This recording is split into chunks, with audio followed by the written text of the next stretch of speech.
لو لا قدر الله مراتك حملت وخلفت من واحد غيرك وهي على ذمتك، الطفل هيتسجل باسم مين؟ باسمك يا معلم. طيب لو انت رفعت دعوى نفي نسب وعملت تحليل دي ان ايه انت والطفل علشان تثبت ان الطفل ده مش ابنك بطريقه رسميه، ايه اللي هيحصل؟ هتخسر القضيه وبرضه الطفل هيبقى متسجل باسمك. طب لو انت برضه جبت الام علشان تعترف ان الطفل ده ابن زنا قدام المحكمه، هيحصل ايه؟ برضه الطفل هيتسجل باسمك وهتخسر القضيه. طبعا هتسال نفسك ازاي الكلام ده؟ وده لان النسب يثبت بالفراش والزواج الصحيح او الرسمي او العرفي بعد اثباته من المحكمه. يعني ايه الكلام ده؟ يعني طالما انتوا متجوزين والطفل ده ما اتولدش قبل 6 شهور من الزواج او بعد سنه كامله من الطلاق او الوفاه او الملعنه او الغياب، الطفل ده ابنك. اتشقلب، اتنطط، اعمل اللي انت عايزه، الطفل ده هيتسجل باسمك. حتى لو معاك تقارير الدنيا كلها ان الطفل ده مش ابنك، الطفل هيتسجل باسمك. ولكن في طريقه واحده بس تقدر تنفي بيها نسب الطفل ده،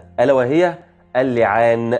لعان الزوج لزوجته، ودي ليها شروط خاصه هخصص لكم بيها فيديو مخصص. ولكن السؤال هنا بقى، الاطفال الغير شرعيين من علاقه زنا لام مش متزوجه، العيال دول بيتسموا باسم مين؟ لو عرفت الاجابه جاوبنا. شكرا.